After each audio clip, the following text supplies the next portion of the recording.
بسم الله الحمد لله والصلاة والسلام على رسول الله وعلى آله وصحبه ومن والاه رب اشرح لي صدري ويسر لي أمري واحلل عقدة من لساني يفقه قولي. Mes frères et sœurs, nous, musulmans, nous disposons d'une histoire magnifique, plus pure que le miel, plus brillante que le cristal, plus parfumée que les fleurs, plus blanche que la neige, plus belle que le sourire innocent d'un petit enfant. Nous avons eu, dans l'histoire des musulmans, des savants émérites, des adorateurs sincères et ascètes, des enfants qui étaient des héros, des femmes pieuses, des juges justes. Et il nous suffit comme honneur d'appartenir à la communauté du meilleur des hommes, Muhammad sallallahu alayhi wa sallam. Mes frères et sœurs, en ce jour béni, nous avons rendez-vous avec un imam, un grand savant dans la science, un grand savant dans l'adoration, un grand savant dans la jurisprudence al-fiqh. Il est l'un des imams des 4 écoles. Il est même le premier de ces 4 imams. Qui est-il donc? Vous le savez? Lorsque l'on parle de jurisprudence, on ne peut pas se permettre d'oublier de citer son nom. Les grands savants de la jurisprudence du fiqh ont même dit de lui, comme l'imam Shafi'i qui était une montagne, rahimahullah, il a dit en jurisprudence, les gens sont des enfants par rapport à lui, par rapport à celui dont nous allons traiter bi'idhnillah sa biographie. Imagine-toi, l'imam Shafi'i dit, en fiqh, les gens sont des enfants par rapport à lui. Shafi'i rahimahullah disait une telle parole lorsqu'il était question de jurisprudence. Qui est-il donc? Il est l'un des imams des 4 écoles et le premier à s'être intéressé à la jurisprudence, de laquelle il a tiré tout ce qu'il y a de plus profitable. Qui est-il donc? Abdullah ibn al-Mubarak, rahimahullah, disait de lui, cette montagne de science parmi les salafs, il disait, si Allah ne m'avait pas assisté par sa cause, j'aurais été comme le reste des gens du commun.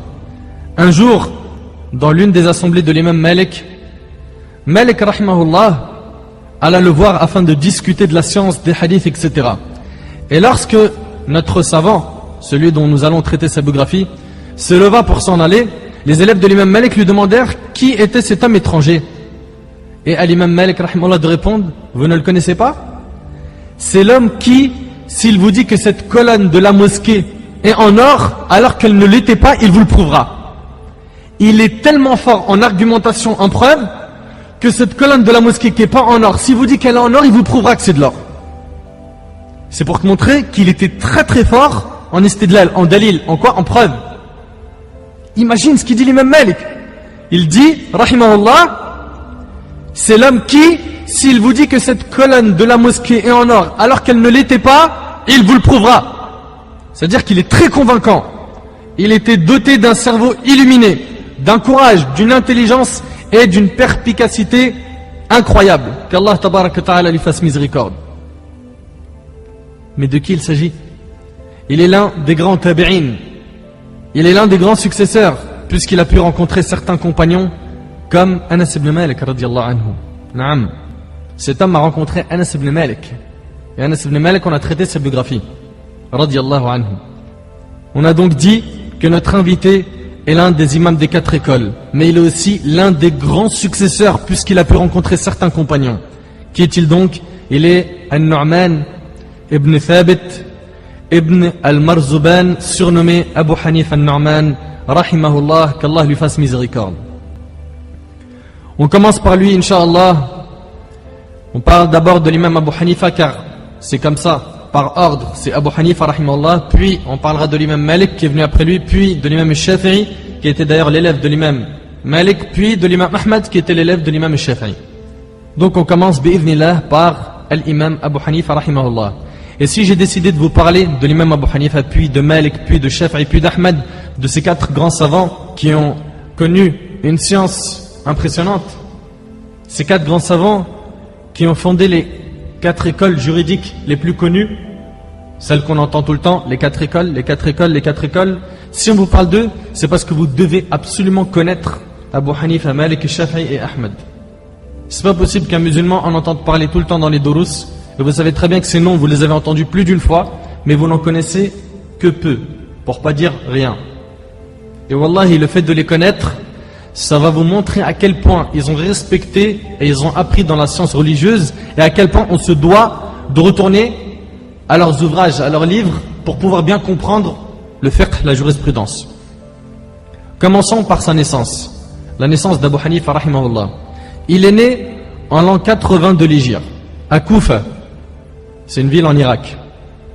Et il a grandi dans une famille pieuse, un père et une mère pieux et pieuses.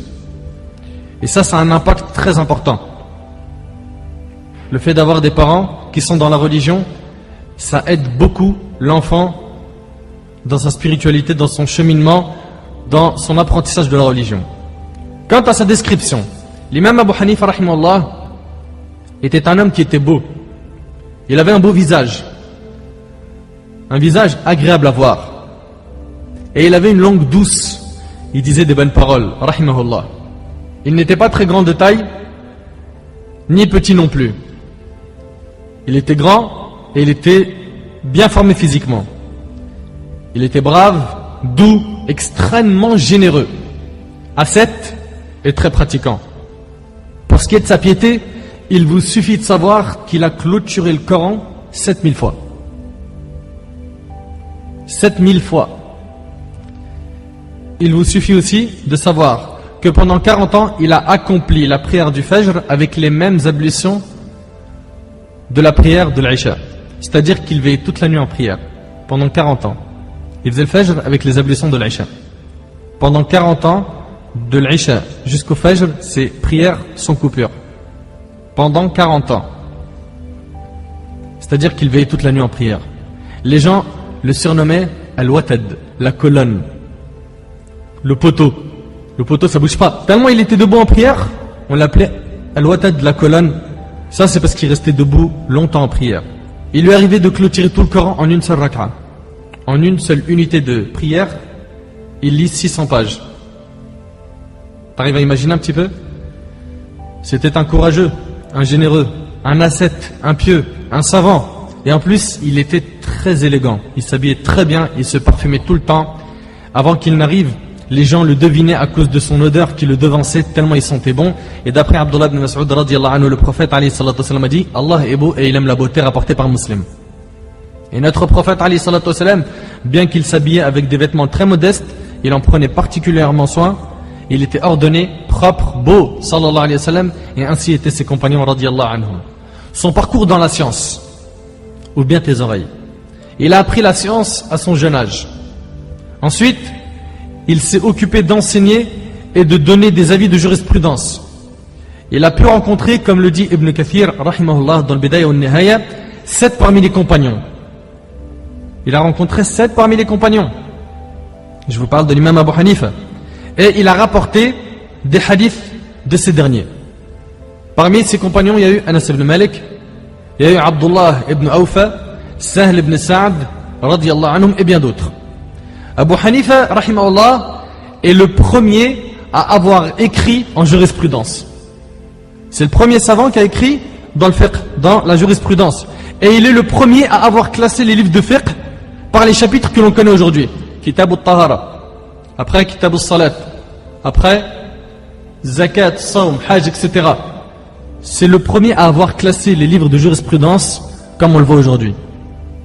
Et il est le premier à avoir mis en place les fondements de cette matière. Et avec cela, comme vous le savez, on a toujours dans la communauté des gens qui ne sont pas satisfaits ou qui voient plus le mal des gens que leur bien et qui aiment critiquer. Certains se sont permis de dire Abu Hanifa, c'est qui? Il a étudié où?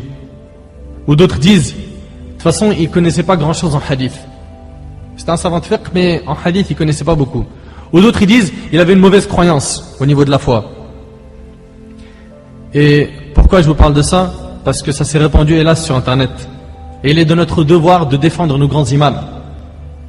Il est de notre devoir, et c'est un honneur pour nous, de les défendre. Rahimahumullah. Al-Hafidh ibn Asakir rahimahullah a dit, écoute bien cette parole, il a dit, sache mon frère qu'Allah te préserve, que la chair des savants est empoisonnée et que la loi d'Allah concernant ceux qui dénigrent les savants est connue, et que celui qui ne retient pas sa langue en disant des choses négatives sur les savants, Allah l'éprouvera avant sa mort par la mort de son cœur. Écoutez bien cette parole. Celui qui ne retient pas sa langue en disant des choses négatives sur les savants, Allah l'éprouvera avant sa mort par la mort de son cœur. C'est pas un jeu de parler des savants. Hélas, pour certains, c'est un passe-temps favori. Pour certains, ils n'ont qu'un but, c'est d'aller sur internet ou d'ouvrir des livres ou d'écouter des audios dans le but de rabaisser des savants ou des gens de science. Et ça, c'est une maladie qui a touché beaucoup de gens dans notre communauté. Sachez, comme l'a dit Ibn Asakir, ce grand savant en hadith, c'est une montagne, écoute ce qu'il dit, que la chair des savants est empoisonnée et que la loi d'Allah concernant ceux qui dénigrent les savants est connue, et que celui qui ne retient pas sa langue en disant des choses négatives sur les savants, Allah l'éprouvera. C'est quoi son épreuve? Allah l'éprouvera avant sa mort par la mort de son cœur. Donc, Akhil Habib, ma sœur, toi qui m'entends, faites très attention à votre langue, et surtout quand vous parlez des savants et des gens de science. Craignez Allah. Craignez Allah. Craignez Allah, parce que wallahi, vous pouvez finir en enfer à cause de ce que vous prononcez. Ça fait peur. Ça fait peur de savoir que ta langue, elle peut te mener à ta perte. Faut faire attention. Faut respecter les gens de science. Certains se sont permis de dire qu'Abu Hanifa connaissait que très peu de hadiths. C'est qui Abu Hanifa? Qu'est-ce que tu veux qu'on prenne de lui? Il ne connaît pas beaucoup de hadiths. Ils ont dit que la ville de Koufa en Irak était pauvre en hadith par rapport aux villes de la Mecque et de Médine. Donc pour eux, Abu Hanifa rahimahullah, il connaissait pas grand chose en hadith. Et écoutez bien, c'est une erreur. C'est une erreur que ces gens ont commise pour n'avoir pas eu connaissance de la place de Koufa à l'époque d'Abu Hanifa, ni des voyages d'Abu Hanifa à la recherche de la connaissance dans les plus célèbres villes de l'islam. Koufa a été depuis sa fondation en l'an 17 de l'Hégire un lieu où de nombreux compagnons se sont installés. Omar radiallahu anhu, il avait envoyé à Koufa Abdullah ibn Mas'ud. Ça suffit pas? Il avait envoyé à Koufa Abdullah ibn Mas'ud radiallahu anhu, celui qui a été le 6e à embrasser l'islam. Et il leur a enseigné le Coran, et il leur a enseigné la religion. Et Omar radiallahu anhu, il était conscient des compétences de Abdullah ibn Mas'ud, et il rappela un jour aux gens de Koufa combien il avait été généreux à leur égard en leur envoyant Ibn Mas'ud où? En Irak. Il leur a dit, je vous ai donné préférence sur moi-même en vous envoyant Abdullah ibn Mas'ud et en ne le gardant pas à Médine. Abdullah ibn Mas'ud, vous savez c'est qui? Radiallahu anhu.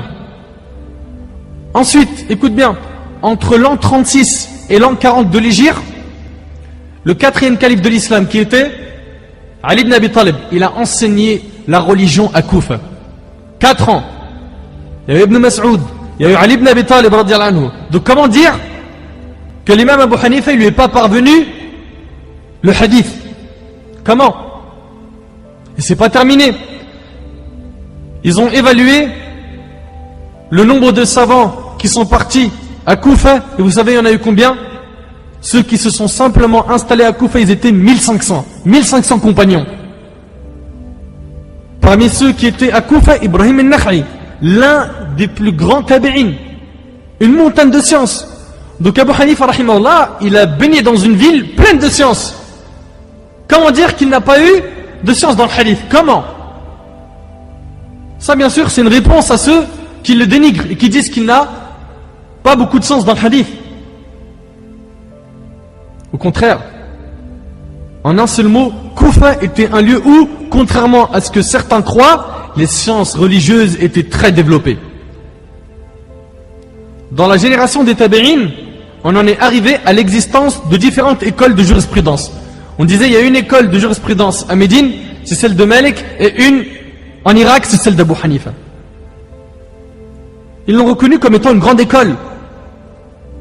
L'école du Hijaz, celle donc de l'Arabie Saoudite, se fondait sur les fatwas d'Ibn Omar, de Aïcha, d'Ibn Abbas, de Zayd ibn Thabit, et sur les jugements rendus par Omar, Uthman et les juges qui avaient exercé à Médine. Celle de Koufa était bâtie quant à elle sur les fatwas d'Ibn Mas'ud, les fatwas et les jugements de Ali, et les jugements de Shuraih. Vous savez c'est qui le Qadi Shuraih? Et d'autres juges de Koufa. Et ils disent, écoute bien, que pour ce qui est du chef de l'école du Hijaz, on a eu Saïd ibn al-Musayyib, et celui qui était, on va dire, le chef, si on peut dire ça comme ça, de l'école de Koufa, il y a eu Ibrahim al-Nakha'i. Et ces savants-là, c'est d'eux qu'il a pris, Abu Hanifa rahimahullah.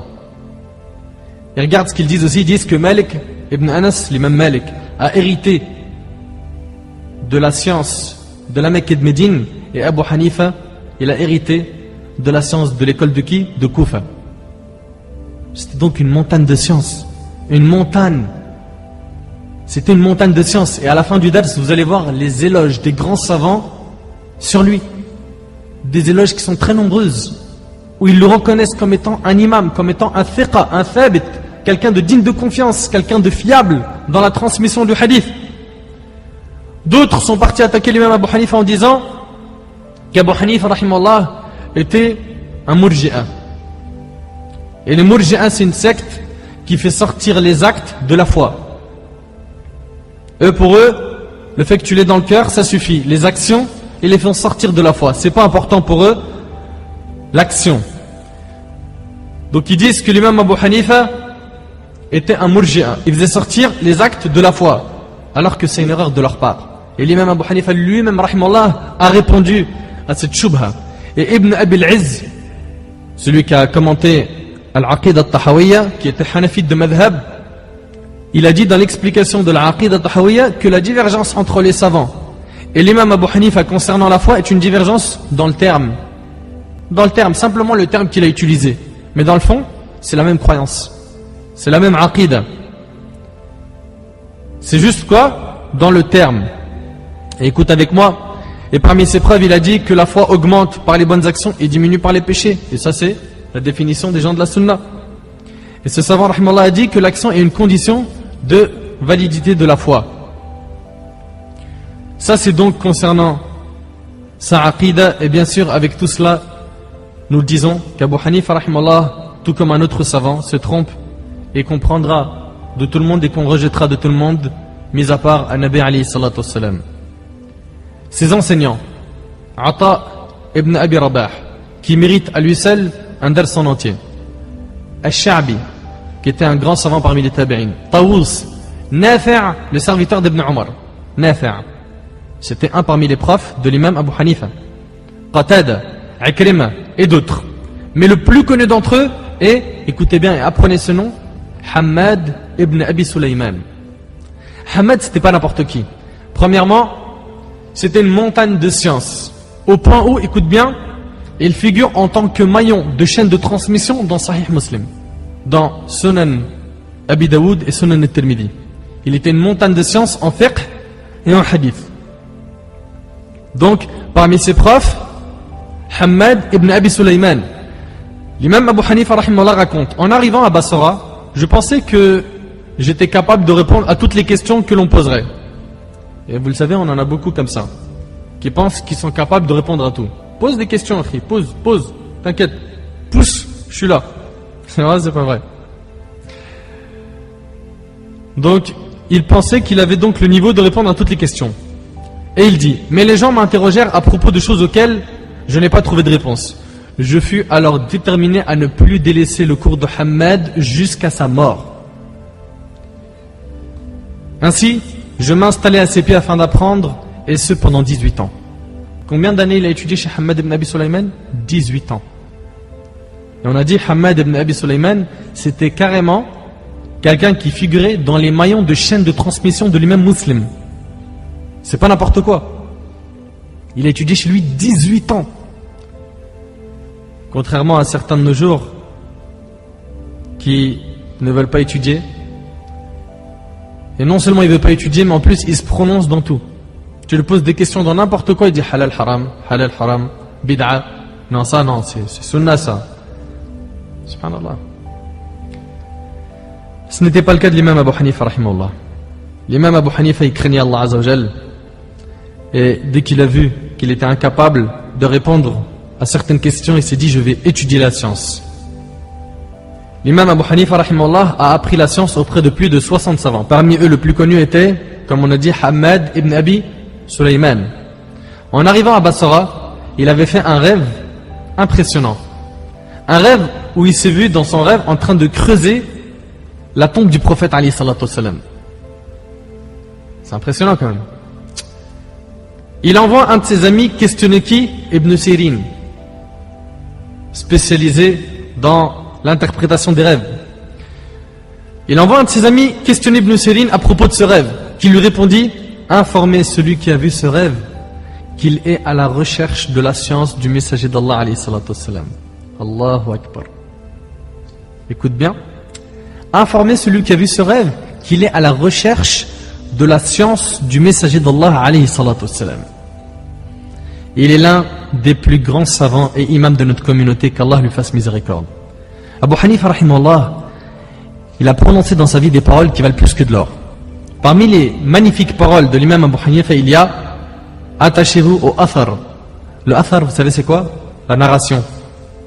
Et en particulier c'est le hadith du prophète alayhi salatu wassalam et les paroles des compagnons et des tabi'in. Tout ça c'est ce qu'on appelle al-athar. Attachez-vous au athar et à la pratique des pieux prédécesseurs. Et prenez garde des nouveautés, car toute nouveauté est une innovation. Et il disait: sans la sunna, personne n'aurait rien compris du Coran. Sans la sunna, personne n'aurait rien compris du Coran. Parce que là, vous le savez, aujourd'hui on a des gens qui disent les coranites et qui prennent que du Coran et ils disent on n'a pas besoin de la sunna. On ne prend pas de la sunna. Ils font que 3 prières par jour. Ils n'en font pas 5. Et donc, ils négligent la sunna du prophète alayhi salatu wassalam. Et c'est une secte. Il disait, rahimahullah, sans la sunna, personne n'aurait rien compris du Coran. Et les gens demeureront sur la bonne voie tant qu'il y en a parmi eux qui demandent le hadith. Et s'ils demandent la science sans le hadith, ils se corrompront et s'égareront. C'était l'un des grands savants de nos pieux prédécesseurs, rahimahullah. Il disait aussi: si le hadith est authentique, alors c'est mon madhab. C'est mon avis, c'est mon école. Tu veux connaître mes avis? Mes avis, c'est ceux du hadith authentique. Et regarde ce qu'il disait l'imam Abu Hanifa pour mettre en garde les gens de l'attachement aveugle envers les savants. Et c'est une maladie qui a touché plus d'une personne partout dans le monde musulman aujourd'hui. Ceux, quand tu leur parles de Qala Allah, Qala Nabi alayhi sallam, il dit: oui mais un tel il a dit. Toi ton argument c'est Qala Allah, Qala Nabi alayhi sallam, et lui c'est des noms de savants. Tu lui dis: mais Allah il a dit. Oui mais tel savant. Le prophète alayhi sallam il a dit. Oui mais tel savant. Qu'est-ce qu'il disait Abu Hanifa rahimahullah? Il disait: haram ala man lam ya'rif dalili an yufti bi kalami. Il est interdit à ceux qui ne connaissent pas mes preuves de prendre ma parole comme argument. C'est pour détacher la personne de l'attachement aveugle. Et pour que la personne s'attache à quoi? Aux preuves, aux dalil. Et c'est ce que nous cessons de répéter depuis le début dans nos audios. Ne vous attachez pas aux gens. Vous pouvez être déçus. Attachez-vous au kitab et sunnah. Et mettez toujours les paroles de ceux que vous entendez dans la balance du Coran et de la Sunna. Si, après des recherches, et après avoir questionné, et après avoir lu et écouté, vous voyez que ça concorde bien avec le haqq, acceptez-le. Dans le cas contraire, rejetez-le contre le mur. Et commencez par moi. Et ça, je l'ai dit plus d'une fois. Plus d'une fois. Une parole qui contredit le Coran et la Sunna, prends-la et jette-la contre le mur. Car, le frère Nader ou un autre, nous ne sommes pas des arguments dans la religion. Clair? On n'est pas des preuves en soi. Non. Ce qu'on prend de nous, c'est les preuves. Et non, un tel a dit, un tel a dit. L'imam Abu Hanifa, rahimahullah, interdisait, tout comme les autres savants, et on le verra plus tard, interdisait l'attachement aveugle aux personnes de science. Et c'est pour cela que j'invite mes frères, qui sont hanafites de madhab, qui suivent donc l'école de l'imam Abu Hanifa, à ne pas s'attacher aveuglement à un savant. Et il en est de même pour ceux qui suivent l'imam Malik, Al-Shafi'i, Ahmed ou d'autres. Ne vous attachez pas aveuglement à un madhab. Clair? Parce que le problème, c'est qu'aujourd'hui, on s'attache aveuglement à une école, à un madhab, à un parmi les grands imams, parmi les 4 écoles, et à la fin, on entend le père de famille dire « Non, moi je donne pas ma fille à un tel, parce que son fils il est malékite. » On dirait que c'est une autre religion. Ou bien le malékite, il donne pas sa fille à un tel, parce qu'il est hanafi de madhab. Non.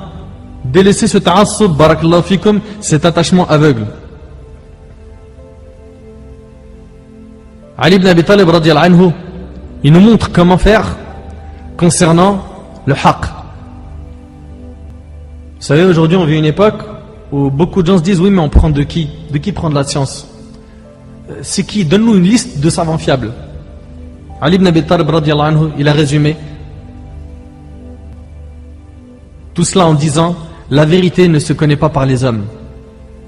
C'est pas parce qu'un tel il a dit une chose que c'est automatiquement la vérité. Non, la vérité ne se connaît pas par les hommes, mais c'est en connaissant la vérité que l'on connaît les gens de la vérité. Apprends à connaître la vérité, construis ta religion sur des preuves solides, qala Allah, qala Nabi alayhi sallallahu alayhi wa sallam, avec la compréhension des salafs, évolue avec ça, et avec le temps, Allah il va te montrer les gens de la vérité. Et fais pas l'inverse, tu places 4 noms, ou 10 noms, et tu dis eux tout ce qu'ils disent c'est la vérité. Non, connais la vérité, tu connaîtras Inch'Allah les gens de la vérité. Ça va peut-être prendre du temps, mais bi'idhnillah, tu arriveras à ton but. L'imam Abu Hanifa, vous savez qu'est-ce qu'il faisait dans la vie? Il était commerçant, barakallahu fik. Mais pas n'importe lequel. C'est un commerçant digne de confiance et pieux. Il fabriquait et vendait une certaine sorte de tissu de soie. Et il avait une boutique très connue que les gens aimaient parce qu'ils savaient qu'il était honnête, qu'il n'allait pas les tromper ni les voler.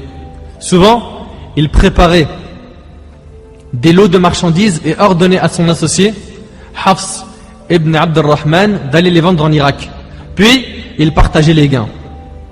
Donc, il disait à son associé, prends cette marchandise, va la vendre. Et après, il partageait les gains. Un jour, il prépara la caravane, donc avec la marchandise, et il dit donc à Hafs ibn Abd al-Rahman, il a dit, parmi les tissus, il y en a un de telle couleur qui mesure telle taille, qui a tel et tel défaut. Écoute bien, ne le vends en aucun cas sans avoir décrit le défaut à l'acheteur. T'as vu l'honnêteté? Dans toute cette marchandise, il y a un tissu de telle couleur, de telle taille, qui a tel et tel défaut. Tu ne le vends pas avant d'avoir montré le défaut à qui? À l'acheteur. Aujourd'hui, mon frère, t'as le patron, il te dit, cache la mauvaise marchandise, et tu sais, dans le sac, tu mélanges, tu donnes au vendeur. De toute façon, on va pas le jeter à la poubelle. Vaut mieux qu'il le prenne lui. On apprend aux gens à tricher, à tromper le client. C'était pas le cas à l'époque. L'imam Abu Hanifa, rahimallah, ce commerçant, ce pieux, il lui dit, voilà, il y a un tissu, parmi tous ces tissus, il contient un défaut. Tu le vends pas, tant que quoi? Tant que t'as pas signalé son défaut à l'acheteur. L'employé fit alors sa longue tournée, puis il rentra avec beaucoup de gains, qu'il alla remettre à l'imam Abu Hanifa. L'imam Abu Hanifa lui a demandé immédiatement, et quant au vêtement qui avait un défaut, l'as-tu décrit à son acheteur? Il lui répondit, désolé imam, j'avais oublié. Taïb, qu'est-ce qu'il a fait à ton avis l'imam Abu Hanifa rahimahullah? Qu'est-ce qu'il lui a dit? Qu'est-ce qu'il a répondu? Il lui dit, fais aumône de la totalité des gains de la caravane. Tout ce que tu as gagné, t'en fais sadaqa. Pourquoi? Pour être sûr qu'il ne va pas goûter à un dirham de haram.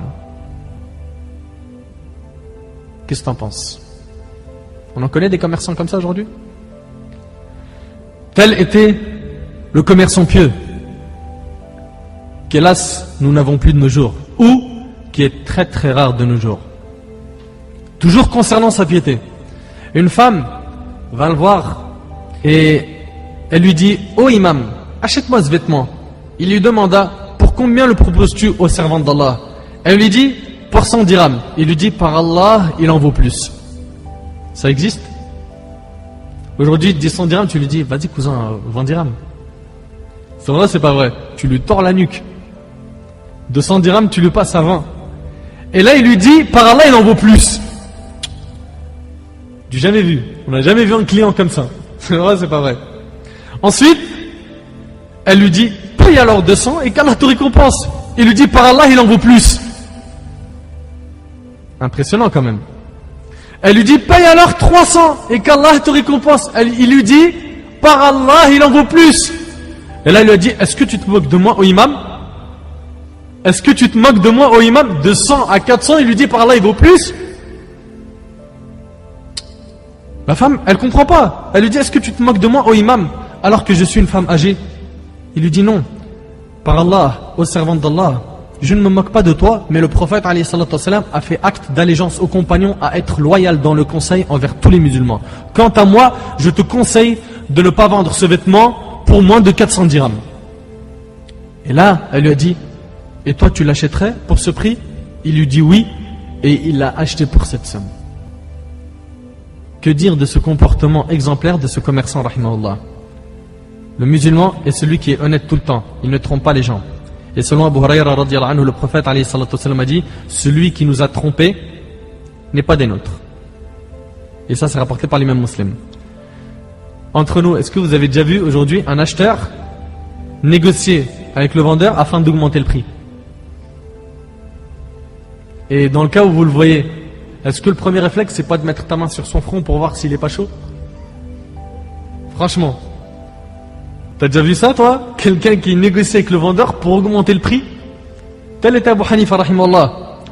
Nous, ce qu'on connaît de nos jours, c'est comment j'ai cassé le prix, mon frère. Oh, il m'a dit 100 €. Devine, je les ai eu à combien? 70, mais je l'ai pressé comme un citron. Hein. Et m'a même dit, je vends à perte. Je lui dis, écoute, non, vas-y, s'il te plaît, et tout. Je l'ai mitonné, j'ai menti. Subhanallah. C'était pas comme ça qu'ils étaient avant. Et on le dit aujourd'hui, je l'ai eu. Je suis trop fort. Moi, dans la négociation, je déchire. Allah al-Musta'an. On fait la misère aux vendeurs pendant des heures. Et parfois, il arrive qu'on n'achète même pas. C'est vrai, c'est pas vrai. Ça coûte combien? Et ça? Il n'y a pas moins cher? Non, parce qu'en fait, mon budget, et on ment, et ci, et ça, et à la fin, on le dit, bon, ben, je repasserai. Je repasserai, on la connaît celle-là. C'est vrai, c'est pas vrai. Subhanallah. Parfois même, certains savent que le vendeur, il est en difficulté, qu'il est dans le besoin d'argent, que sa femme, par exemple, elle est malade, ou ses enfants, ou autre, il est donc dans le besoin. Et il profite de l'occasion pour l'essorer, il le presse à fond. Il dit, de toute façon, il est dans le besoin, il va me faire un prix, c'est sûr. C'est ça le comportement du musulman. Il y en a même certains qui se vantent d'avoir pressé le commerçant comme un citron, alors qu'Allah Azzawajal a fait périr un peuple parce qu'il profitait de la difficulté des autres. Allah Tabaraka wa Ta'ala a dit dans Sourate Ash-Shu'ara, Sourate 26, verset 183, وَلَا تَبْخَسُوا النَّاسَ أَشْيَاءَهُمْ وَلَا تَعْثَوْا فِي الْأَرْضِ مُفْسِدِينَ. Ne donnez pas aux gens moins que leur dû. Écoute ce qu'Allah il a dit.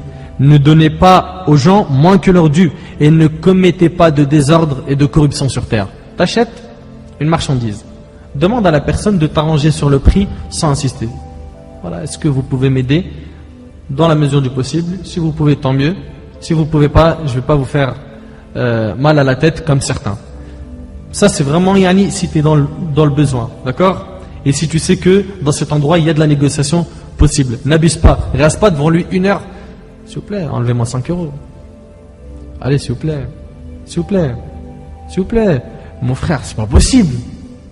C'est pas possible. Wallah, il y en a, ils sont comme ça. Ils sont comme ça. Il va pas lâcher le vendeur pendant 45 minutes pour qu'il lui enlève 5 €.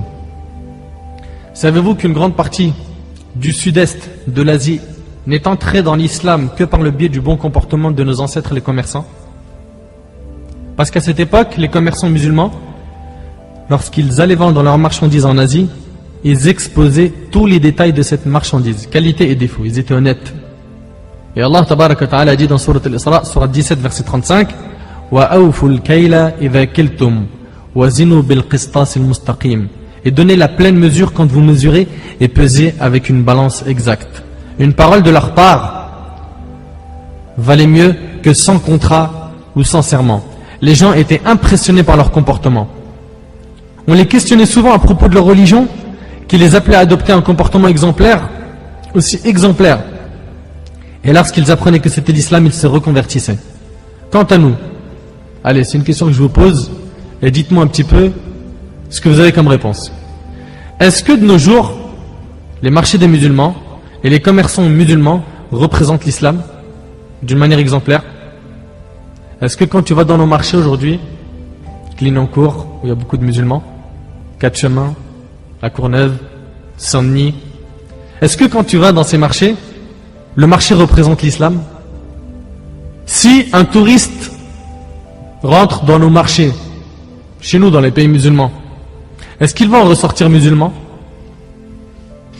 Ça fait rire, hein? T'as vu? On en rit aujourd'hui. C'est inconcevable. On se dit, le touriste il rentre chez nous, il n'est pas la langue de mon frère. On le pigeonne, ce qui coûte 5, on le vend 60.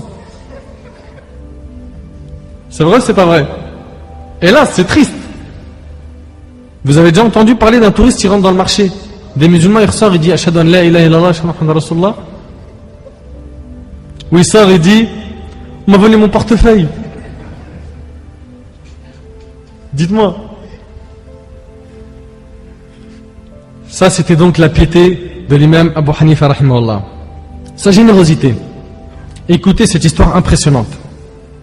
Un jour, un homme lui a dit ô imam, j'ai besoin d'un vêtement particulier. L'imam Abu Hanifa rahimahullah lui demanda comment le veux-tu exactement? Et l'homme se mit à lui décrire. L'imam Abu Hanifa lui dit patiente, et si jamais je tombe sur un tel vêtement, je te l'apporterai. Un mois plus tard, il informa l'homme qu'il avait reçu ce vêtement, le vêtement qu'il recherchait. Lorsque l'homme regarda le vêtement, il était stupéfait par la beauté de quoi? Du vêtement, un vêtement magnifique. Il demanda alors à l'imam Abu Hanifa pour combien le vends-tu ô imam? Et sois sympa avec moi. Ou en d'autres termes, quel est ton dernier prix? L'imam Abu Hanifa lui dit pour 1 dirham. 1 dirham. L'homme lui demanda tu te moques de moi ô imam? L'imam répondit non, pour Allah, je ne me moque pas de toi, mais j'avais acheté des affaires pour 20 dinars d'or et 1 dirham, et j'ai revendu toutes ces affaires mis à part ce vêtement pour 20 dinars d'or, et je ne suis pas de ceux qui s'enrichissent sur le dos de leurs frères. Prends-le donc pour 1 dirham. Vous voyez comment il était généreux? Sa générosité était immense, qu'Allah lui fasse miséricorde. Lorsqu'une année passée, l'imam Abu Hanifa regardait ses bénéfices, il en prenait ce dont il avait besoin et faisait aumône du reste. Savez-vous à qui est-ce qu'il distribuait ses aumônes? Aux tullab al-ilm, aux demandeurs de science et aux pauvres. Et en les donnant aux demandeurs de science, il leur disait ce sont les gains de votre marchandise qu'Allah vous a destinés par ma cause. Médite sur chaque terme. Il ne dit pas c'est mon argent, je vous le donne, c'est de ma poche. Écoute bien, ce sont les gains de votre marchandise, alors que c'est sa marchandise à lui, qu'Allah vous a destiné par ma cause. Par Allah, je ne vous ai rien donné de mon argent, mais la grâce n'appartient entièrement qu'à Allah. Ça c'est son comportement. Il n'était pas de ceux qui donnent puis qui ne font que de rappeler. Aujourd'hui, lorsque par exemple tu vas en voyage en Arabie Saoudite pour une Umrah ou un Hajj et que tu achètes une petite chachia comme celle-là en cadeau et que tu la donnes donc à un de tes amis, à chaque fois que tu le vois, tu lui dis ah elle est belle hein, la chachia que je t'ai offerte. Hein. À chaque fois que tu le vois, tu lui rappelles. Et le jour où il la met pas, ben aujourd'hui t'es moins beau qu'hier, hein, parce qu'hier t'avais la chachia que je t'avais offerte. C'est abusé. C'est abusé. Quand tu donnes quelque chose, tu le donnes pour Allah. D'accord? Pas dans l'intention de rappeler à la personne que tu lui as donné, que tu lui as donné, que tu lui as donné. Ça, c'est pas un bon comportement. Alors que l'imam Abu Hanifa, il leur dit que c'est leur argent et qu'il n'y est pour rien. Et que cet argent ne leur est parvenu que par la grâce d'Allah. Lorsque l'imam Abu Hanifa, rahimahullah, dépensait une somme pour sa famille, il faisait l'aumône de l'équivalent de cette aumône. Imagine. Lorsque, par exemple, il achetait à manger pour 200 €, alors qu'on sait que chez eux, c'était pas l'euro, il faisait don aux pauvres de 200 €. De la même manière, lorsqu'il achetait un vêtement à l'un de ses enfants pour par exemple 100 dirhams, il achetait également un vêtement pour 100 dirhams et l'offrait à un enfant pauvre. Et on est tous conscients que c'est difficile et que ce n'est pas donné à n'importe qui de faire ça. Vous imaginez dépenser l'équivalent de ce que vous dépensez chez vous en aumône? Ce n'est pas évident, n'est-ce pas? Eh bien c'est pour ça qu'il est devenu l'imam. L'imam dans la parole, mais aussi dans l'action. L'imam par sa science, mais aussi par son comportement, qu'Allah lui fasse miséricorde. De la même manière, lorsqu'il s'achetait un nouveau vêtement, il achetait des vêtements aux pauvres pour une somme équivalente au prix de son nouveau vêtement. Il avait un excellent comportement. Il ne blessait pas les gens. Et écoutez avec moi cette histoire. Abu Hanifa rahimallah vécut à la fin de l'époque des Bani Umayya, puis une grande partie de l'époque des Bani Abbas. Et à cette époque-là, les califes et les dirigeants étaient très généreux envers les savants. Ils dépensaient beaucoup pour eux. Un jour, Abu Ja'far al-Mansour, le dirigeant de l'époque, qui était un homme très avare, convoqua l'imam Abu Hanifa. Lorsque ce dernier entra, Abu Ja'far l'invita à s'installer à ses côtés, puis il commença à le questionner à propos de la religion. Et Abu Hanifa de répondre. Il le questionne, il lui répond. Il le questionne, il lui répond. C'est alors qu'Abu Ja'far, très satisfait de cette rencontre, donna à Abu Hanifa, alors que c'est un avare, un sac contenant 30 000 dirhams. Imagine. Abu Hanifa lui dit alors: ô prince des croyants, je suis étranger à Bagdad. Chez moi, je n'ai pas d'endroit sûr où ranger cet argent et j'ai peur que des voleurs me tombent dessus et me tuent. Il a peur de perdre cet argent. Remets donc cet argent au trésor public des musulmans. Et dis au gardien du trésor public de me donner l'autorisation de prendre de cet argent à chaque fois que j'en aurai besoin. Médite sur chaque parole. Il a dit: je ne peux pas prendre cet argent avec moi, mets cet argent dans le trésor public des musulmans, et à chaque fois que j'en aurai besoin, dis au gardien de me donner l'autorisation de prendre ce dont j'aurai besoin. Abu Ja'far dit alors au gardien: fais ce qu'a dit l'imam. Et après la mort de l'imam Abu Hanifa rahimahullah, Abu Ja'far alla se renseigner pour savoir combien l'imam avait-il dépensé de cette somme. Savez-vous combien? 0 dirham. 0. Il était tellement pieux, il avait tellement un bon comportement qu'il ne voulait pas blesser le gouverneur en lui disant: je veux pas de ton argent. Il a été très diplomatique dans la manière de refuser l'argent du gouverneur. T'as vu un petit peu? 0 dirham. Et là, le gouverneur dit: Abu Hanifa nous a trompés. Il a refusé de prendre quoi que ce soit de notre part, mais il l'a refusé d'une manière polie. D'une manière polie. Ça, c'est le comportement de nos purs prédécesseurs. Est-ce que quelqu'un parmi nous aurait agi ainsi? Il te donne 30 000 dirhams. T'auras fait quoi? Son adoration. Abu Asim An-Nabil disait à propos de l'imam Abu Hanifa qu'il était surnommé la colonne. La colonne de la mosquée, le poteau, tellement que sa prière était longue. Tellement il était debout en prière, on l'appelait Al-Watad de la colonne.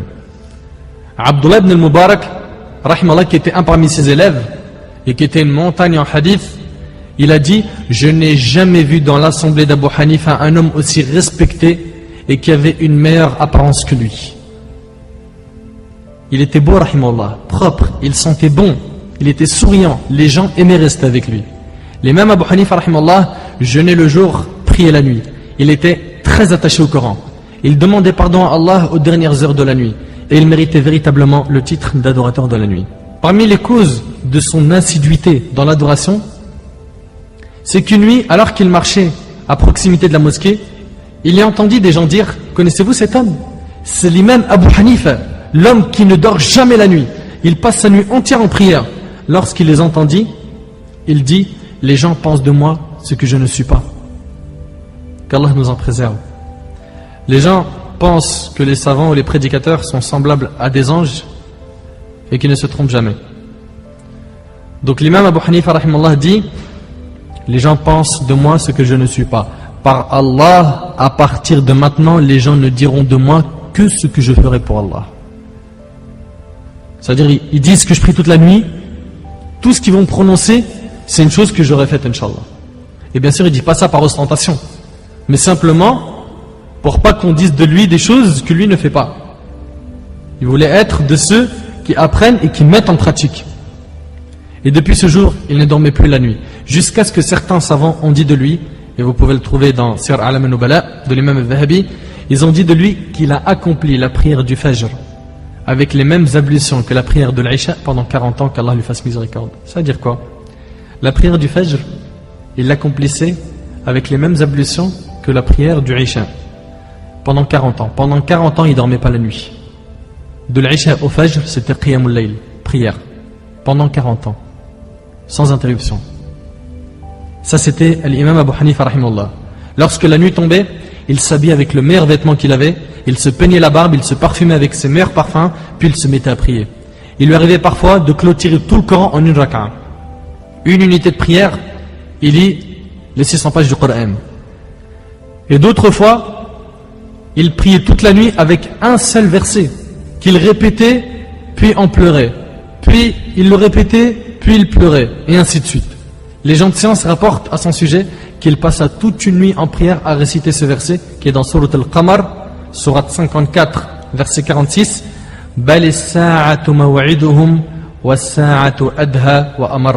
L'heure plutôt sera leur rendez-vous, et l'heure sera plus terrible et plus amère.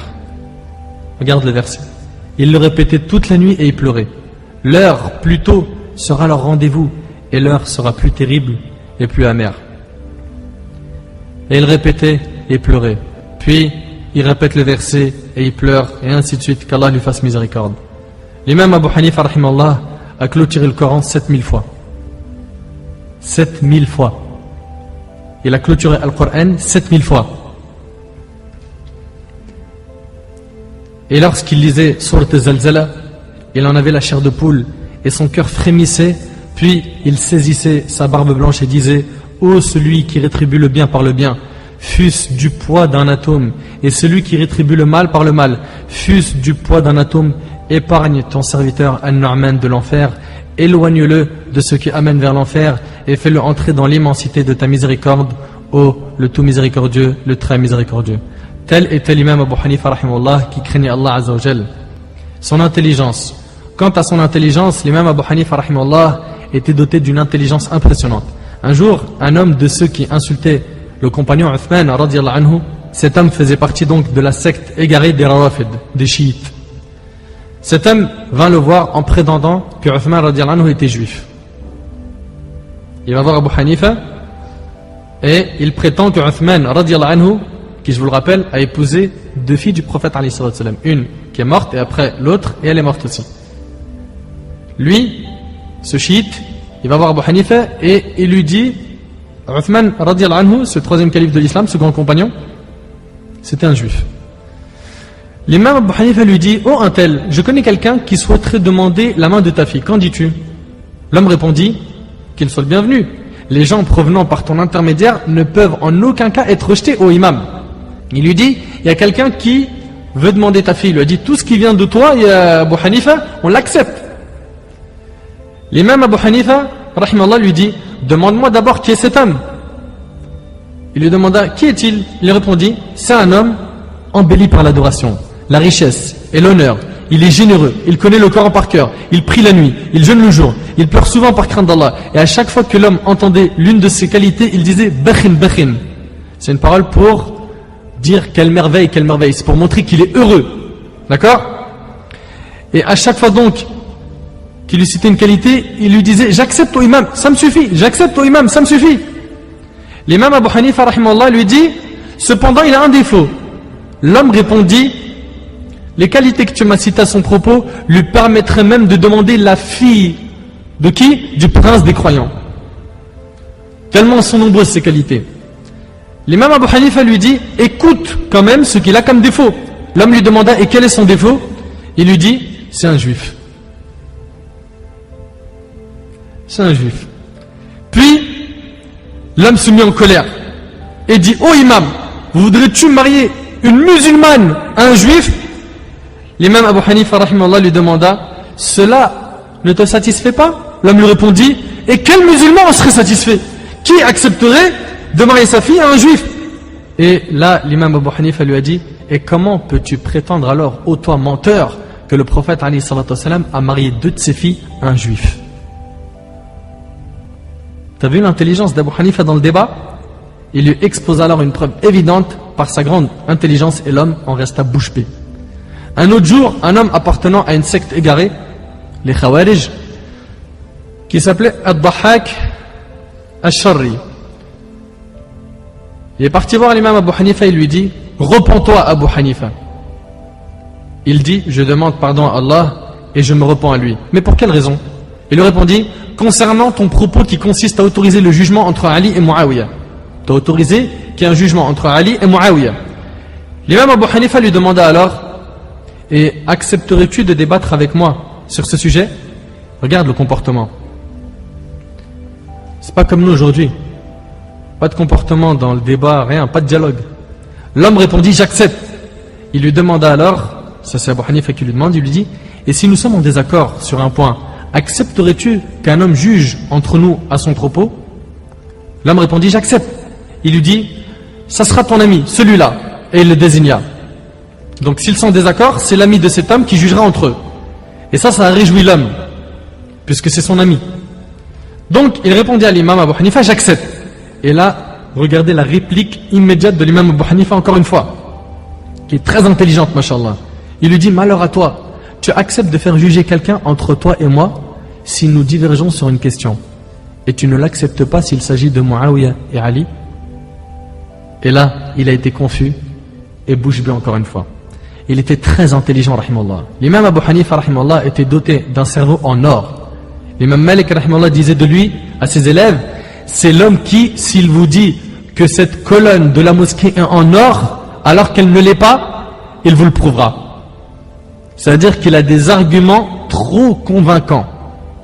Parmi les situations qui sont, il n'y a pas d'autre mot, marrantes, que rencontra l'imam Abu Hanifa, rahimahullah, c'est qu'il y avait dans son assemblée un homme qui s'habillait d'une manière, masha'Allah, un vêtement magnifique, un très beau qamis, avec une shashia super classe. Et vous savez, les gens de science, avant, ils se permettaient de mettre des vêtements comme ça, et parfois on les reconnaissait par le vêtement. L'imam Abu Hanifa, rahimahullah, il avait l'habitude de tendre ses jambes lorsqu'il était assis. C'est comme ça qu'il était bien reposé. Et quand l'homme rentrait dans la mosquée, il les repliait. Par respect, il se disait, c'est peut-être une personne de science, par respect, je replie mes jambes. Et un jour, cet homme, que l'imam Abu Hanifa, qu'il considérait comme étant une grande personne de science, cet homme est venu lui poser une question. Et il a dit, oh imam, est-il permis de prier le fajr après le lever du soleil? Et quand il a vu la question, comment elle est, il a dit, bon, Abu Hanifa, tu peux retendre tes jambes, c'est bon. il a retendu les jambes. Il a dit, j'ai trop estimé. Bien sûr, ça ne veut pas dire qu'il l'a rabaissé. Mais, vous avez compris le sens, c'est qu'à la fin, il s'est dit, subhanallah. Et ça arrive beaucoup. Des fois que tu vois une personne avec un qamis, mashallah, avec la shashia, une grande barbe, mashallah, une grande rotra, vous savez, les châles, tu le vois te serrer la main, tu te dis, waouh, il y a de l'effet. Et après, tu parles avec lui, peut-être il est encore en train d'apprendre les ablutions. Enfin, faut faire attention. Même dans Hilya Talab al-Ilm de Cheikh Bakr Abu Zayd, que Cheikh Al-Uthaymin, rahimahullah, il a commenté, le Talab al-Ilm, il doit porter un vêtement qui le convient. C'est important. Le demandeur de science, il ne met pas les vêtements des savants. D'accord? C'est comme ça. C'est le vêtement, quand tu as un niveau qui est bas ou faible comme le nôtre, tu t'habilles de manière simple. D'accord? Et les savants, eux, qui ont un grand degré de science, ils peuvent se permettre. Et on le voit, hein, quand tu vois quelqu'un avec un châle, tout ça, ça te fait un effet. C'est vrai ou c'est pas vrai? Faire attention à ne pas se jeter des fleurs tout seul. Ça, c'était donc l'imam Abu Hanifa. Et une autre histoire qui est aussi marrante, c'est qu'Abu Hanifa, rahimahullah, il a eu une histoire impressionnante avec un avare. Un avare. Quelqu'un de ceux qui aiment l'argent plus que leur sang. Un jour, l'imam Abu Hanifa, rahimahullah, voyageait avec un groupe. Et parmi ce groupe, il y avait un avare. Abu Hanifa, il lui a proposé à manger, à boire. Il était très généreux avec lui. Mais à un moment donné, en cours de route, Abu Hanifa, il a eu soif. Et il a demandé à l'avare une gorgée d'eau. Qu'est-ce que l'avare lui a dit? Il lui a dit, il n'y a pas de problème. Mais la gorgée d'eau pour, écoute bien, la gorgée d'eau pour 1 dinar en or. La gorgée. On voit ici que l'avare, il profite de la situation difficile pour s'enrichir. Ils sont en plein désert, il fait chaud, etc. Et l'imam Abu Hanifa, rahimahullah, lui dit, à ce moment, il lui dit, est-ce que tu me vends toute ton eau, toute l'eau que tu possèdes, contre tous les dinars d'or que je possède. L'homme fut stupéfait. Il lui dit, je te vends tout. Il lui donna donc sa bouteille d'eau, toute l'eau qu'il avait, contre un sac contenant 1000 ou 2000 dinars d'or. Allahu alam, combien il y avait exactement, mais une grande quantité. L'avare, ça y est, il est au ciel. Il a un sac, plus besoin de boire de l'eau, c'est bon, on a de l'argent. Et cet homme avait espoir de rencontrer un puits ou une oasis un peu plus loin dans le désert, d'accord, où il pourrait boire un petit peu d'eau. Puis, à l'heure de manger, l'imam Abu Hanifa, il invite l'avare à manger avec lui. Et sans complexe, l'homme il s'assoit, il se dit pas ouais, je l'ai privé d'eau, et lui me donne à manger. Sans complexe, il s'assoit, il mange. Il mange, il mange, il mange. Et après avoir fini, l'imam Abu Hanifa lui dit, maintenant le dessert. Et il lui a donné des gâteaux orientaux avec du miel super sec. Et il lui donne des gâteaux, des gâteaux, des gâteaux. Et il mange, il mange, il mange. Et je dis, c'est le luxe. J'ai les dinars en or, j'ai mangé, j'ai les gâteaux, j'ai tout. Et puis, d'un seul coup, il voit que sa gorge, elle est sèche comme le désert. Et qu'il a soif. Et donc, il en fait le constat. Et cet homme avare dit à Abu Hanifa, je suis rassasié. Une gorgée d'eau, s'il te plaît, ô imam. Et là, l'imam Abu Hanifa, rahimahullah, pour bien l'éduquer, il lui dit, une gorgée d'eau vaut tout mon argent que je t'ai donné et tout l'argent que tu possèdes. Qu'est-ce qu'il a dit l'homme? Il a dit, je préfère donc mourir.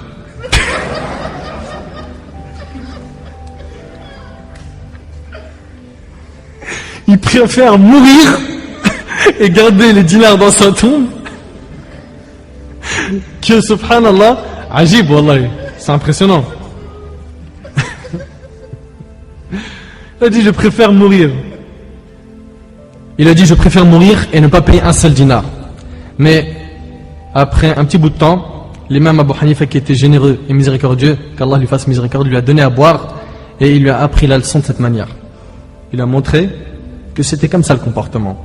Rahimahullah.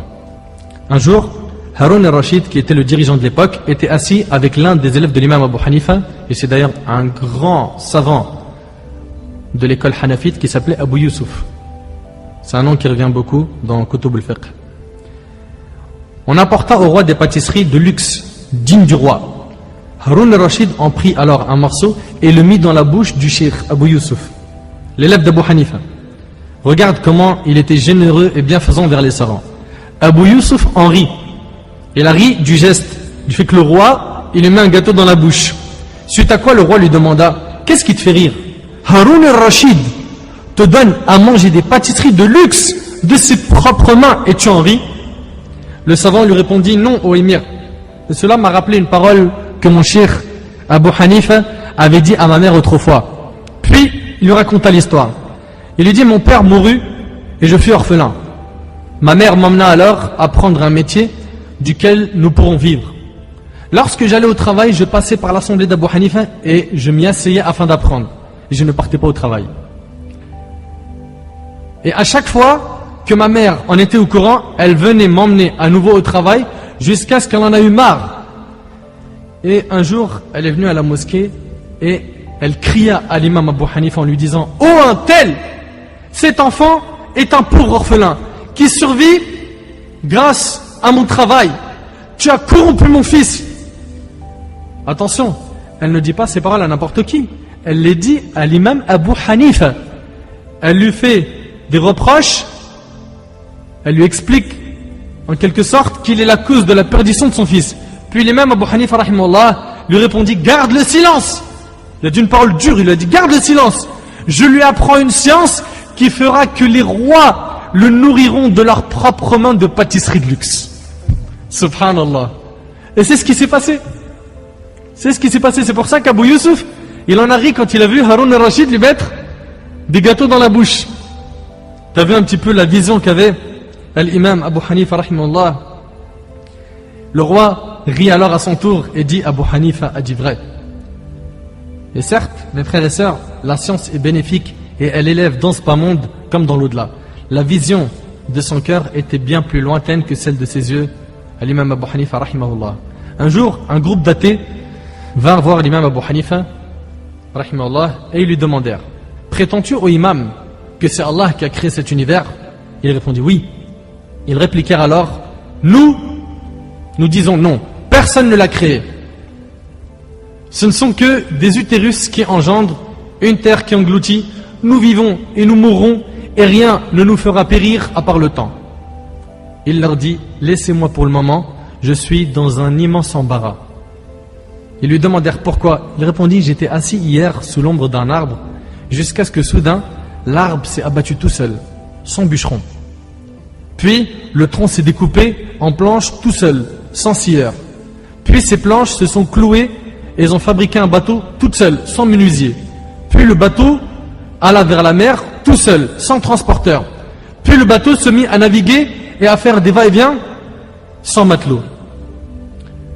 Ils le reprirent avec étonnement et lui dirent: mais tu es fou? Il dit: pourquoi donc? Ils répondirent: parce que toute création nécessite un créateur. Il leur dit: et vous, qu'est-ce qui vous a créé? Qui vous a fait exister? T'as vu l'intelligence dans le débat? Vous acceptez pas qu'un bateau provienne du néant, mais vous venez d'où? L'univers, il vient d'où? Les athées furent alors confus. Il leur a dit: il en est de même pour l'univers, avec ses mers pleines, ses bateaux navigants, ses oiseaux glorifiants, ses animaux libres. Sans un créateur, qui gérerait toute cette création? Malheur à vous et à vos mensonges. Les athées furent alors confus. Il était très très intelligent dans le débat. Très intelligent, rahimahullah. Et Abu Hanifa était très bienfaisant envers sa mère. Quant à sa bienfaisance envers sa mère, l'imam Abu Hanifa était un véritable exemple. Abu Yusuf raconte qu'Abu Hanifa emmenait sa mère chez Omar ibn Dharr, en âne. Lorsque la mère d'Abu Hanifa avait une question, elle demandait à son fils de la poser à Omar ibn Dharr, qui avait moins de science qu'Abu Hanifa. Mais sa mère, elle ne voulait pas écouter son fils. Elle lui disait: non, c'est pas de toi qu'on prend la religion, c'est d'Omar. Et Omar, il consultait Abu Hanifa dans la science. Et malgré qu'il n'avait pas plus de science que lui, Abu Hanifa, il obéissait à sa mère. Elle lui dit: je veux poser une question, emmène-moi chez Omar ibn Dharr. Il l'emmène. Il lui dit pas: maman, c'est moi la source. T'as vu? Et c'est une sorte d'épreuve que la maman n'écoute pas son fils, ou que le père n'écoute pas son fils dans la religion. C'est une chose qui arrivait à nos salafs. Écoute bien. Donc, il prend avec lui sa mère et il l'emmène chez qui? Chez Omar ibn Dharr.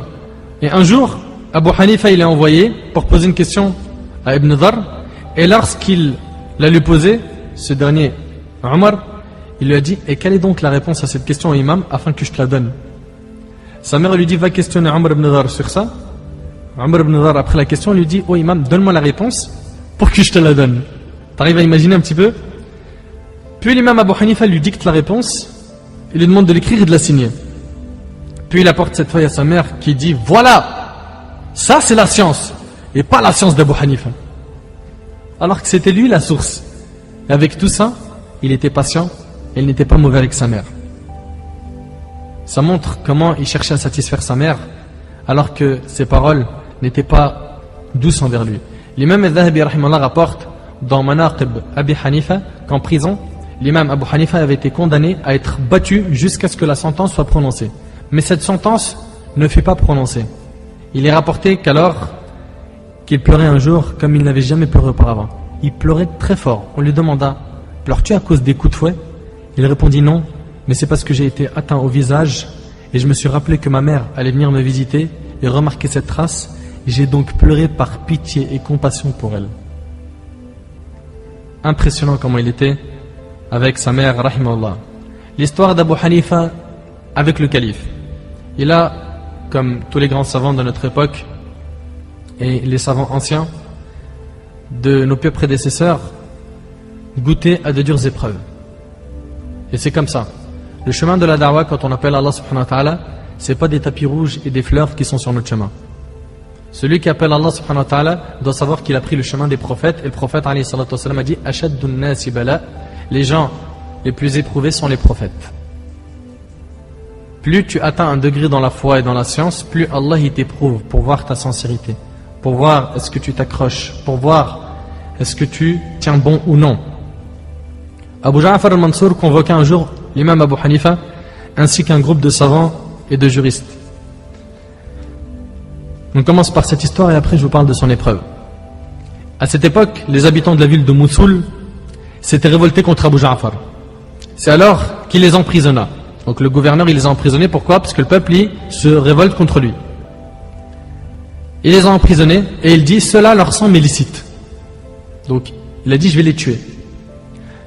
Il dit, le prophète n'a-t-il pas dit, les croyants sont tenus par le respect de leurs engagements? Les juristes, les savants dirent oui. Il reprit et dit, ceux-ci s'étaient engagés à ne pas se révolter contre moi et ils n'ont pas tenu leur engagement. La majorité des savants dirent alors au roi, si tu les condamnes, tu n'auras pas de péché. Et si tu leur pardonnes, Allah te récompensera. Le roi demanda, et toi Abu Hanifa, qu'en penses-tu? L'imam Abu Hanifa, en désignant les savants, dit, ils se sont engagés devant toi pour ce qu'ils ne possèdent pas. Et tu leur as imposé ce que tu ne possèdes pas, car le sang d'un musulman n'est permis que dans 3 cas. Et il a parlé du hadith du prophète que le prophète a dit que le sang d'un musulman est interdit sauf dans 3 cas: le mari qui commet l'adultère, l'auteur d'un homicide volontaire et celui qui délaisse sa religion, al-murtad. Le hadith il est rapporté par Bukhari Muslim selon Ibn Mas'ud. Et là il lui a dit, si tu les châties, tu les auras châtiés avec ce qu'Allah n'a pas permis. Dans quel texte tu as vu que tu pouvais te permettre de faire couler leur sang, de les tuer parce qu'ils ont voulu se révolter contre toi? Voilà ce que lui dit Abu Hanifa. Quel texte tu as utilisé? Il lui a dit, tu les auras châtiés avec ce qu'Allah n'a pas permis. Or Allah est plus en droit que tu tiennes tes engagements avec lui dit donc Abu Hanifa. Abu Ja'far les épargna alors suite à la fatwa de l'imam Abu Hanifa. Subhanallah, Abu Hanifa il s'est pas dit, tous les savants ont répondu une réponse, je vais avec eux pour pas faire un électrochoc dans la cervelle de qui? D'Abu Ja'far. Non, il a dit le haqq, la vérité. Et ils disaient tous la vérité, rahimahumullah, quitte à être éprouvé. Bishr ibn al-Walid rapporte, Al-Mansour, le roi, désigna Abu Hanifa en tant que juge. Il a voulu faire de lui le plus grand juge. Et attention, ce poste-là, ce n'était pas n'importe quel poste. C'était un poste recherché, c'était un poste que les gens voulaient, par la place que tu occuperas dans le pays, l'argent, la notoriété, c'est un grand poste. Le roi, il désigne donc Abu Hanifa en tant que juge. Et c'était le poste le plus important du gouvernement. Mais Abu Hanifa refusa. Abu Ja'far lui dit, par Allah, tu seras le juge, ô Abu Hanifa. Abu Hanifa répondit, par Allah, je ne le serai pas. Et là, l'un des hommes du roi intervint et dit, le prince des croyants a juré, et tu jures toi aussi? Abu Hanifa répondit, le prince des croyants est plus en mesure de payer l'expiation du serment que moi. À savoir, le roi est plus riche que moi et peut nourrir 10 pauvres plus facilement que moi. Puis il lui dit, je ne suis pas à la hauteur de ce poste, ô prince des croyants. Il répondit, menteur, tu es celui qui correspondrait le mieux à être juge. Le roi il lui dit, menteur. Il lui dit, ainsi tu viens de témoigner que je ne suis pas à la hauteur. Le roi lui dit, comment ça? Il lui dit, est-ce que le juge peut être un menteur? Tu viens de me décrire comme étant menteur et le menteur n'est pas en mesure d'être un juge. Donc si je suis un menteur, tu viens de le montrer par toi-même que je ne suis pas à la hauteur. Le roi furieux s'écria, emprisonnez-le. Ce qui fut le cas, et il ne le faisait sortir qu'une fois par jour, parfois une fois par semaine, et il le fouettait sans arrêt. Sans arrêt. Tout ça parce qu'il a refusé d'être le juge le plus important du gouvernement de l'époque. Et en contrepartie, il est emprisonné et fouetté jusqu'à ce qu'il meure en prison, rahimahullah. Telle était son accusation.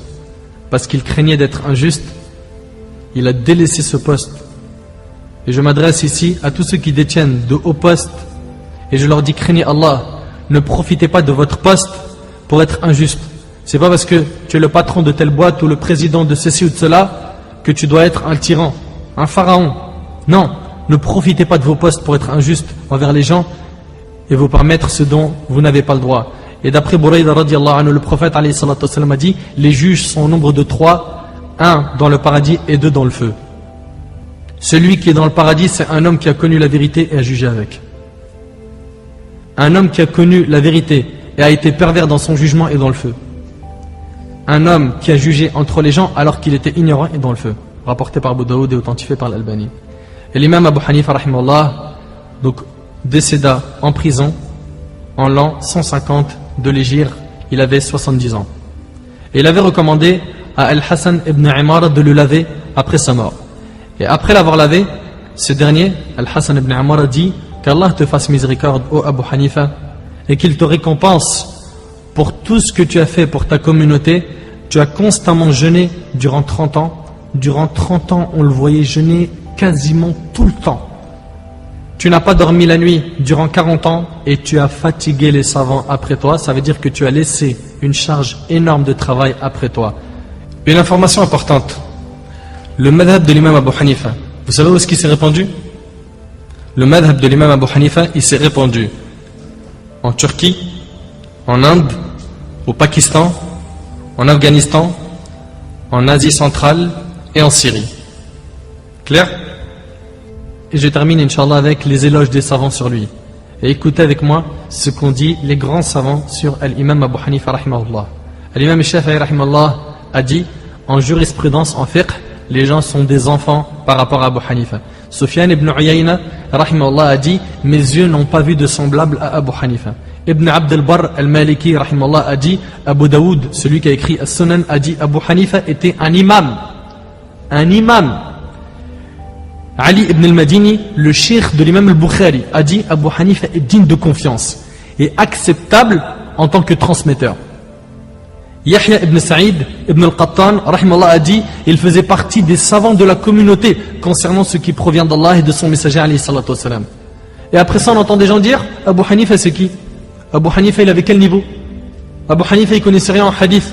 Regarde ceux qui ont témoigné de sa science. Regarde, c'est des montagnes de science. C'est des gens parmi les salafs.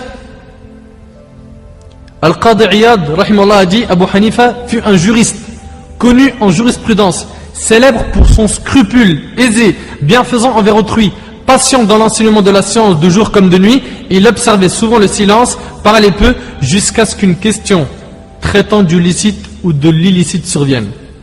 An-Nadir ibn Shumayr, rahimahullah, a dit, les gens étaient endormis, négligeant le fiqh, jusqu'à ce qu'Abu Hanifa les réveilla parce qu'il a expliqué et exposé.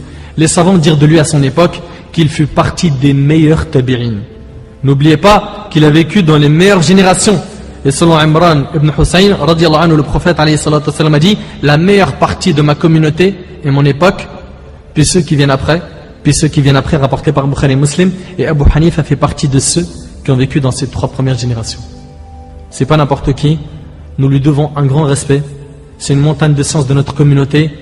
Et le minimum qu'on puisse faire face à cette montagne de science, c'est qu'à chaque fois qu'on cite son nom, on dit rahimahullah, qu'Allah lui fasse miséricorde. C'est le minimum qu'on fasse des doigts pour eux. Ils ont fait énormément pour nous. Ils ont sacrifié leur vie pour qu'on puisse apprendre la religion, pour nous expliquer les paroles d'Allah et du prophète alayhi salatu wassalam. Donc, pour ne pas être ingrat envers les savants et avoir le meilleur des comportements, le comportement exemplaire, on se doit, c'est un impératif, à chaque fois qu'on parle d'un grand savant, d'un parmi ceux qui ont donné énormément à la Ummah, de dire à chaque fois qu'on cite son nom, rahimahullah, qu'Allah lui fasse miséricorde. Qu'Allah lui fasse miséricorde, qu'Allah Azza wa Jal fasse miséricorde à l'imam Abu Hanifa et accepte son œuvre qui a été lourde. أسأل الله سبحانه وتعالى أن ينفعني بما قلت وأن ينفعكم بما سمعتم. هذا ما أعلم والله عز وجل أعلى وأعلم. سبحانك اللهم وبحمدك أشهد أن لا إله إلا أنت أستغفرك وأتوب إليك. بارك الله فيكم والسلام عليكم ورحمة الله وبركاته.